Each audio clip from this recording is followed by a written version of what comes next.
March 9th. I figured I'd write this journal as a way to relieve stress. My job can get a bit hectic at times, to say the least. And before you ask, I'm fine. You don't get as far as I do by being careless. Anywho, allow me to explain a few things. What if I told you that you're not alone? That, as you listen to this, you're surrounded. Not by hidden cameras or stealth ninja assassins or anything crazy like that. Rather, that you, and others, are constantly in the presence of beings whose origins predate humanity by several millennia. These beings are called the Ancients. Not their actual name. Their real name is far harder to pronounce and spell. It'd take 2 weeks just for me to write it.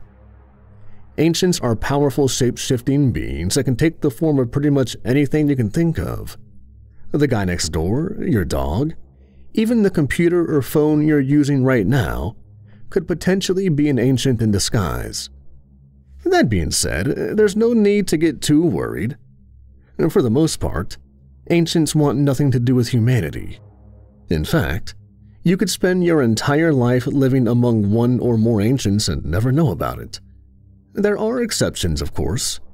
Ancients that have become a threat to themselves and others. That's where people like me come in. I'm part of a group of humans known as Chosen. And no, I have no idea what causes someone to become one. Maybe you're born a Chosen, or maybe you have abilities bestowed upon you at a certain point in life. Regardless, the Chosen are the key to keeping the world safe from rogue ancients for 2 reasons. First, we Chosen are able to tell when something is an ancient in disguise. Most people pass by ancients without a second thought. But we can tell when something is off, when something doesn't look quite right. That's how we know if it's an ancient or not. Second, only a Chosen can slay one. Again, no idea why. A weapon wielded by a normal human may not do much damage to an ancient, but a weapon wielded by a Chosen becomes lethal to them. You see, we Chosen are able to sense an ancient's core. The core is sort of like their brain or heart. It looks like this glowing orb-like thing that pulsates. Destroying the core is the only way to kill one. I must go now. I got work to do. It sounds like someone was just attacked by their dishwasher. I'll tell you more of my adventures as a Chosen some other time. March 9th. Encountered a particularly nasty one at a retirement home. You'd think something taking the form of a pair of dentures would be funny. Well, it's a lot less funny when it jumps down the throat of its victim and rips them apart from the inside out. Not sure how the staff will explain that to said victim's loved ones. That ancient was fast, too. I had borrowed an old guy's cane to use as a weapon against it. Every time I thought I had a killing shot, it would quickly zip out of the way. I got bit several times, too. Lucky for me, that ancient's teeth weren't very sharp, but its jaws were quite strong. Had I not smashed its core in, I'm sure it would have dove down my throat and chewed up my innards as well. March 10th. The ancient I had to hunt down this time took the form of a chair. It was slow-moving, but strong and very aggressive. I mean, we're talking about one nasty temper. Each arm was actually a head, with one trying to coil around me and the other trying to bite. As you've probably guessed already, the legs of the chairs were, well, legs. As for the seat, the less said about that, the better.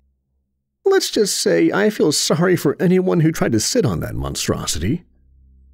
Its core was in the back, and it was determined to keep it there. For something that moved so slow, it was able to turn surprisingly fast. Each time I tried to get behind it, it would simply turn around and face me. Eventually, I opted to just burn the thing alive. I watched as it thrashed about, while its core was cooked alive along with the rest of it. March 11th. Like I've stated in a previous entry, not all ancients are evil. Most of them live peacefully amongst humanity. A few will even aid us chosen against rogue members of their race. One in particular goes by the name of Talk. His preferred form is that of a small plush dragon, though he will sometimes take the form of a businessman in his late 20s to early 30s. That being said, however, I don't recommend people work with Talk unless they are well aware of what they're getting into. Talk appears to be more than the run-of-the-mill ancients I've encountered in the past. He's willing to aid humanity, but his motives and reasoning for doing so remain unknown. And, to be honest, he's more interested in whatever benefits him the best. Of course, that doesn't make him evil, per se. Just someone who can be dangerous if you're not on his side. There are other aspects of Talk that make me, and other chosen, question whether or not he's even an ancient, or something else. For one thing, he appears to be capable of some form of magic, for lack of a better term. He's capable of disappearing and reappearing nearly anywhere he pleases. And, as I stated above, he's able to transform into more than one form.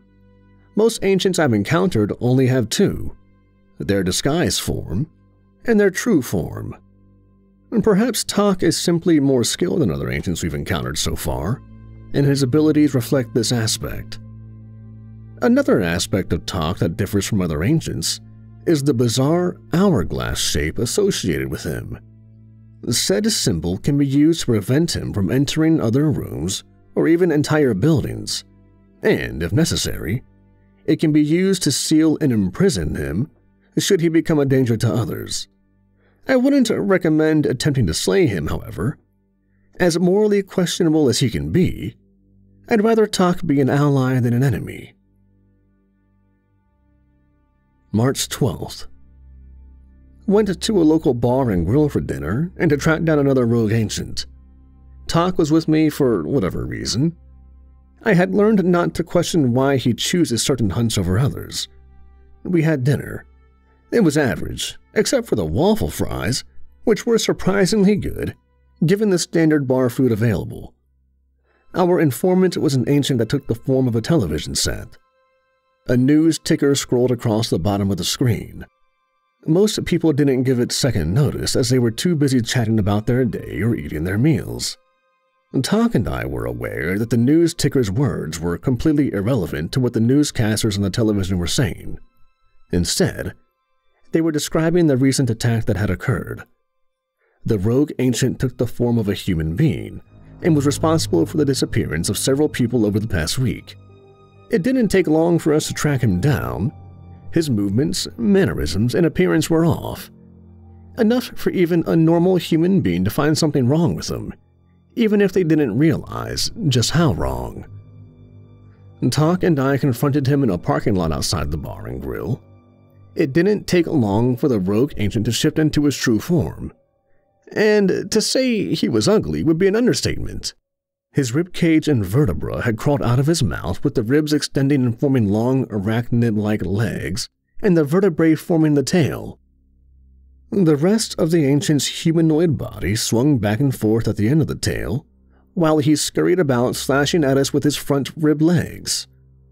After several long minutes of dodging rib leg strikes and using whatever we could find as makeshift weapons to strike back, I was finally able to locate his core. It was located in the ancient's left arm of the humanoid body. Talk was gracious enough to distract the ancient while I climbed up the vertebrae tail and towards the arm. Unfortunately, the ancient quickly noticed and began thrashing about trying to throw me off. During this, Talk had been impaled by the rib legs and had to retreat to regenerate. It took all my effort to hold on for dear life. Using what little strength I had left, I managed to stab the core with a broken bottle before falling to the ground. The ancient thrashed about for a few moments longer, before curling up and dying. I really should thank Talk for helping me that day, and remind him that it's his turn to pay the next time we go out.